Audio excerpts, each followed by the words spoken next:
y de paro el próximo viernes. Vamos a intentar avanzarnos a todos estos datos con la ayuda de Samuel Plaza, director de JFD Brokers España. Samuel, muy buenas. Hola, muy buenas tardes. ¿Qué tal? ¿Cómo estáis? Muy bien, Samuel. Quería preguntarte por Credit Suisse. Hoy tenemos al banco cayendo también en las últimas 10 jornadas, en las últimas 10 sesiones. Lleva una caída acumulada del 27%, ahí es nada, casi un tercio de su valor borrado en apenas 10 días. Y quería preguntarte sobre todo por cómo ves un poco la acción, cómo ves la empresa y sobre todo teniendo en cuenta una de las últimas declaraciones de las que nos acabamos de hacer eco, que es un analista de Barclays que asegura que a Credit Suisse le quedan 2 semanas de vida teniendo en cuenta el ritmo al que se está retirando capital del banco. ¿Cómo ves un poco la situación para Credit Suisse? ¿También eres tan pesimista? Pues a ver, no es que yo sea pesimista, pero sí considero que la situación del banco es muy compleja. Acumular prácticamente un 28%, ¿no?, de caída en estas últimas sesiones es algo muy preocupante, ¿no? Y el ritmo de salida de capital de la entidad también es algo muy preocupante. No sé si el augurio, ¿no?, que ha hecho este analista se cumplirá o no se cumplirá, dándole una vida de prácticamente 2 semanas, pero sí es cierto que la situación es crítica para la entidad.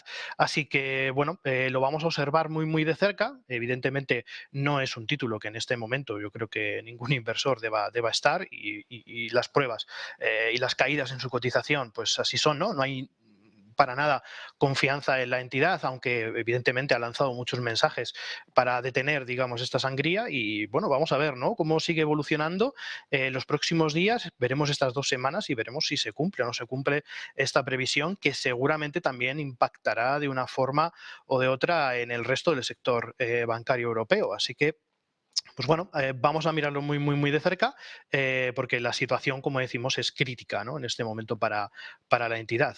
Veremos a ver qué es lo que pasa durante las próximas jornadas. Jornadas, por cierto, Samuel, vamos a tener muchos datos macro en Estados Unidos. Me parece que es el miércoles el dato de PIB, el dato de empleo ADP también lo vamos a conocer el miércoles. Luego tenemos inflación PCE, que es el indicador de inflación favorito de la Fed, ya lo saben. Y también tenemos dato de paro el viernes, así que muchos datos. No sé qué se puede esperar de todo ello, si vamos a tener más volatilidad en mercado por culpa de la publicación de esos datos. En definitiva, Samuel, ¿cómo podemos adelantarnos un poco a lo que va a ocurrir esta semana? Bueno, el principal dato macroeconómico que vamos a tener esta semana para Estados Unidos sin duda va a ser el dato de empleo, ¿no?, que es un poco el dato que va a marcar la dinámica futura de la Reserva Federal. Ya sabemos, y Jerome Powell lo ha dicho claramente, ¿no?, que las futuras subidas de tipos de interés estarán condicionadas a la salud de la economía norteamericana, ¿no? En cuanto él observe cierta debilidad en el mercado laboral americano, será el momento de, digamos, levantar el pie del acelerador, ¿no?, con esas subidas de tipos de interés. Por tanto, tanto el dato adelantado ADP como el dato que vamos a conocer este viernes va a ser muy importante para realmente definir cuál será el próximo paso que dé la Reserva Federal en su próxima reunión. Si mantienen el pie en el acelerador y aumentan los tipos 75 puntos básicos, que prácticamente después del informe o después de las actas de la semana pasada y los diferentes comentarios, pues está descartado, pero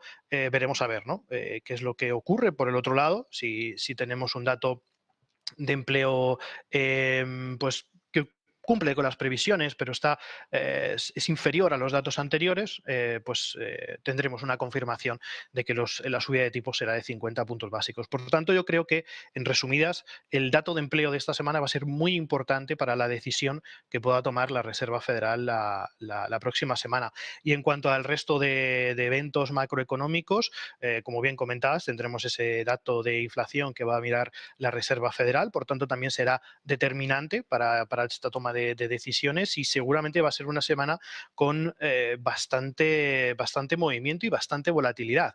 De hecho, si nos fijamos un poco en los gráficos, estamos observando cómo ya estamos en ciertas zonas de sobrecompra en todos los índices europeos y en los índices también americanos, ¿no? Por tanto, este optimismo que hemos tenido en estos 2 últimos meses, tanto octubre y noviembre, puede que estén ya en un punto de de finalización, podríamos decir, ¿no? Y que haya ya cierto agotamiento en estas últimas subidas. En el caso, por ejemplo, del DAX alemán, llevamos ya 8 semanas consecutivas cerrando en positivo. El SP500 también ha recuperado desde los 3.530 y estamos cotizando casi en los 4.000 puntos. Ahí hay una barrera también muy importante. Por tanto, veremos a ver, ¿no? Estos datos esta semana yo creo que va a ser crucial, tanto los datos de empleo como los datos de inflación.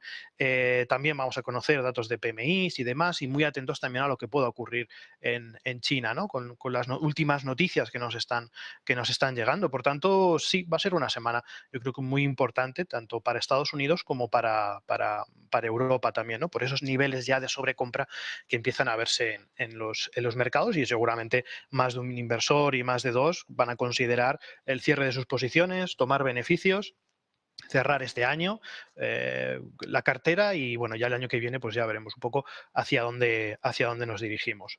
Bueno, pues habrá que esperar a que salgan los datos esta semana, como decimos, dato de PIB, de inflación PCE y de empleo ADP, y también el dato oficial de, bueno, pues del gobierno de los Estados Unidos, que saldrá el viernes, con además el dato de paro, que desde luego que lo tiene muy en cuenta la Reserva Federal. Samuel Plaza, director de JFD Brokers España. Gracias, como siempre. Gracias a vosotros. Hasta la próxima. Y mientras tanto, nosotros ya nos despedimos en